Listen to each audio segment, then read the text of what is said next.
നമുക്ക് ആഖിറത്തിലേക്ക് രക്ഷപ്പെടാനുള്ള ഏറ്റവും വലിയ വഴി ഇവിടുന്നുള്ള സ്വലാത്താണ്.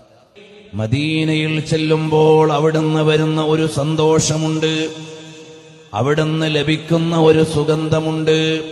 അതാണ് നമുക്ക് നാളെ രക്ഷപ്പെടാനുള്ള സുഗന്ധം. നാളെ നമ്മുടെ ജനാസ പൊതിഞ്ഞിട്ട് ആളുകൾ അത്തർ പൂശിയിട്ട് നമ്മുടെ ദ്വാരങ്ങളിൽ പഞ്ഞി വെക്കുമ്പോൾ അതിൽ അത്തർ പുരട്ടിയിട്ട് വെക്കും. ആ ജനാസ പോകുമ്പോൾ ഒരു അത്തറിന്റെ സുഗന്ധമുണ്ട്. അത് ചിലപ്പോൾ ഖബറിൽ വെച്ച് കഴിയുമ്പോൾ അവസാനിക്കും. എന്നാൽ ഖബർ മുതൽ നാളെ എന്നേക്കും ജയിക്കാനുള്ള ഒരു സുഗന്ധമുണ്ട്. ആ സുഗന്ധമേതാണ്?